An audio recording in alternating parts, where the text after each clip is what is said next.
Good morning everyone, welcome back to my channel আলু blogs. So আজ হচ্ছে কি বৃহস্পতিবার, তো দেখি আমার আজ ইভিনিং শিফট আছে। তো বৃহস্পতিবারে আমি নিরামিষ খাই, তো ভেজ কিছু বানাবো। তো আজ সারাদিন কী করছি না করছি আমি আপনাদের সাথে শেয়ার করব। জাস্ট ইয়েস্টারডে আমার নাইট শিফট শেষ হয়েছে, তো শরীরটা প্রচণ্ড লেজি রাখছে।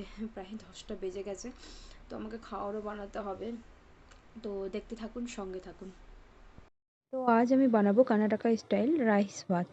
তো এটা বানানোর জন্য আলু, পেঁয়াজ, টমেটো, কপি, বিনস, নারকোল, ধনেপাতা, পুদিনা পাতা, আদা, রসুন, গরম মশলা সব রেডি করে নিলাম।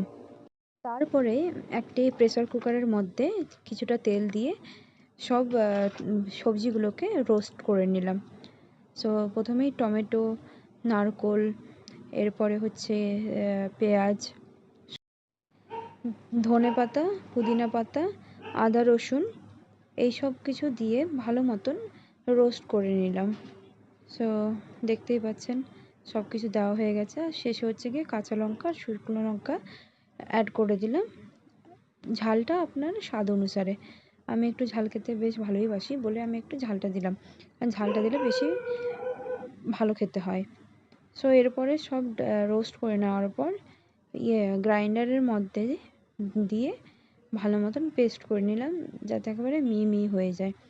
সো এরপরে আবার সেই প্রেসার কুকারের মধ্যে তেল দিয়ে একে একে কাঁচা লঙ্কা ফোড়ন, তেজপাতা আর গোটা গরম মশলা ফোড়ন দেওয়ার পর ভালো মতন নেড়ে নিলাম।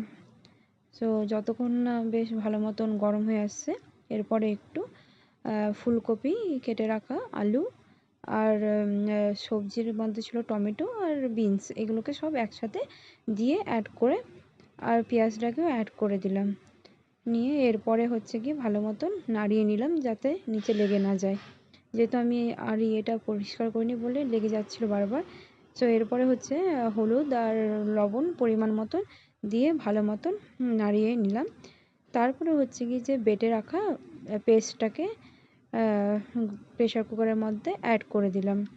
দেখতেই পাচ্ছেন বেশ ফুটে উঠেছে, কারণ প্রেসার কুকারটা খুব গরম হয়ে গেছিলো। নিয়ে একটু ভালো মতন নাড়াচাড়া করতে হবে, নাহলে পরে নিচের দিকে লেগে গেলে পরে খেতে টেস্ট করবে না। আর এরপরে হচ্ছে পরিমাণ মতন 2 বাটি মতন আমি জল দিয়ে দিয়েছিলাম। সো আপনি যেরকম চাল নেবেন সেই হিসাবেই হচ্ছে গিয়ে জলটা দেবেন। আর গোটা জিরে থাকলে পরে গোটা জিরেও অ্যাড করে দিতে পারেন, সো অসুবিধা নেই।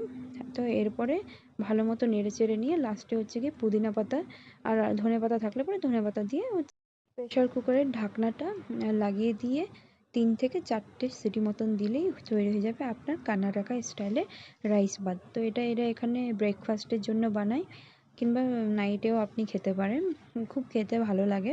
আপনারাও বানিয়ে দেখবেন একবার, খেতে খুব ভালো হয়। আমি রায়তার সাথে খেয়েছিলাম, খুব খেতে ভালো হয়েছিল। আপনারাও এই কম্বিনেশনটা ট্রাই করে দেখবেন। তো আমি এখন বসে আছি সাইকেল হাবে। তো দেখতেই পাচ্ছেন এই হচ্ছে আমার সাইকেলের হাব। তো আগে আমি যখন আমার কাছে চার্জার ছিল না, যখন মাইসোরে চার্জার সিস্টেম ছিল না, তখন আমি এখান থেকেই সাইকেলগুলো চেঞ্জ করতাম যেগুলোতে বেশি চার্জ থাকতো। তখন ধরতে গেলে খুব ভালো সাইকেলই পাওয়া যেত, কিন্তু এই এখন যদি আপনি চান তাহলে সাইকেল একদমই ভালো নেই। কিছু কিছু বাচ্চারা খুব মিসইউজ করছে এখানকার সাইকেলগুলোকে। তো ওই জন্য আমার কাছে এখন একটা পার্টিকুলার সাইকেল আছে, যেটা আমি লাস্ট 5 মাস ধরে ইউজ করছি। তো আমি আমার সাইকেলটাকে সামনে পার্ক করে রেখেছি, দেখাচ্ছি দাঁড়ান। সেই সামনে দেখতেই পাচ্ছেন আমার সাইকেলটাকে পার্ক করে রাখা আছে, আর আমি এখানে এসে বসে আছি। আমার ভাল লাগছিল না রুমে যেতে এত তাড়াতাড়ি, তাই একটু এখানে এসে বাইরের জায়গাটাকে ফিল করছি। অনেক দিন হয়ে গেল এখানে এসে বসিনি তাই। তো আজকের মতো ব্লগটি এখানেই বন্ধ করলাম, দেখা হবে পরের একটি ব্লগে। Bye bye.